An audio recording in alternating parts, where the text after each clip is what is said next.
Hello everyone, this is Alex Bivolsik from howtodotech.com, and today we're going to be looking at 5 different ways to save battery life on smartphones.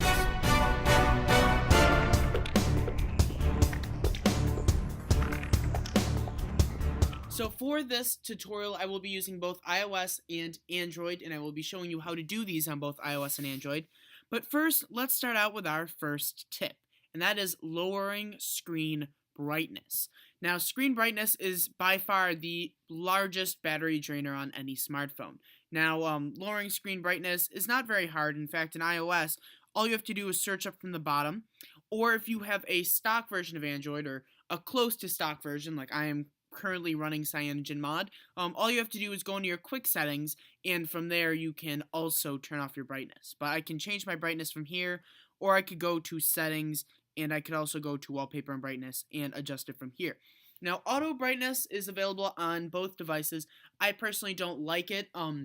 The idea of auto brightness, if you haven't heard of this before, is it's going to sense the amount of light around you, and then it's going to change the brightness of your screen so that you can still see the screen, but it's only using the smallest amount of light that needs to. Now, this, in theory, would save a lot of battery life, but in practice, it doesn't always work out the best, and then sometimes your screen will be too bright when it doesn't need to be, or too dark in other cases. So I certainly like to think that about a 50 to 75% is really good, especially on high-res screens. I mean, the higher the pixel density you have, both of these, my Galaxy Nexus and my iPhone, have about a 300-something ppi, and at that point, your screens can get really bright. Now, if you have a lower res display, you'll probably want to crank that brightness up because it won't be as bright just percentage-wise. Next up, we're going to be turning off apps running in the background. Now on Android, this is quite simple, so you could just look at that tutorial. On iOS, this is normally simple. You would just double tap and you can get rid of these apps running in the background. But however, there is something else you're going to want to look at in iOS. You'll also want to go to Settings, and from Settings, you'll want to go to General, and you will want to go to Background App Refresh. Now, in Background App Refresh, you see all the different apps that use Background App Refresh. Now, if you haven't heard of this, it's Apple allowing apps to update their information in the background with actually running the app, and if you use these apps a lot, it's really helpful. However, if you don't use the app, it can be a needless drain on battery life, especially if it has that blue arrow. Now, certain things like Google Maps, you're going to want to leave that blue arrow alone because it's very important to the app that it can use location services in the background. However, I don't use stocks, so I turn stocks off, and maybe if I didn't use weather, I could turn that off as well, and of course, so on and so on.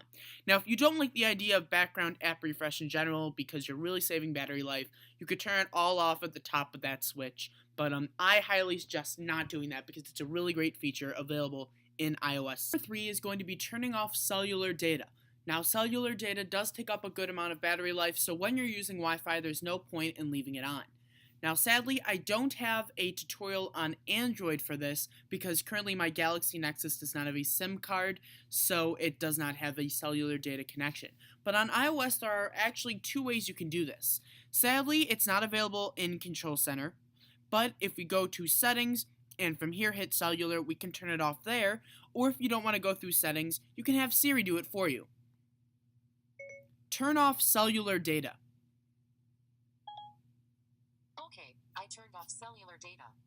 And it's really that simple. Cellular data is now turned off, and we can just go on from there.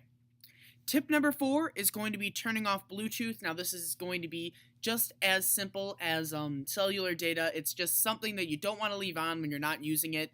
Now, there's actually 3 ways. You could have Siri do it. You could go in the settings, and in settings, you will be going to Bluetooth instead of cellular data.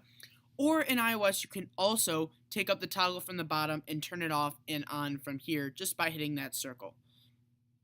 Now, Bluetooth is going to be instrumental in AirDrop, so if you are AirDropping, you're going to need to leave that on. But if you're not in like a car or AirDropping or using a Bluetooth device, there's no point in leaving it on. Now, of course, on Android, you can go through the different settings menus, but I find those really annoying. So once again, I just use the quick toggle, and all you have to do is tap on Bluetooth, and it turns it on and off. Very, very simple.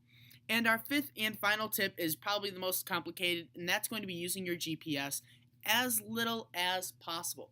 Now in iOS this is called location-based services, and a lot of times when you're using Wi-Fi, that will use the location-based service to save you battery life. Now this is done all for you on iOS, so it's actually really simple, and you're just not going to want to use GPS apps when you don't have to.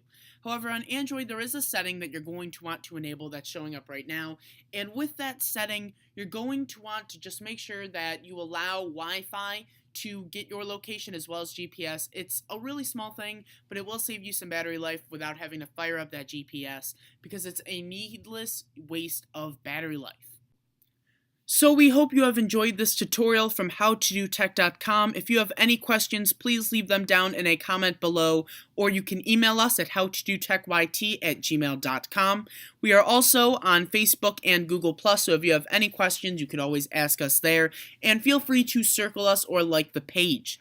You can also click on our YouTube channel to look at more content we have created, or click on one of the icons right now on the screen to go to those playlists to see more tutorials. Don't forget to like this video and subscribe to the channel. I am Alex Bavolsik, and I will see you next time.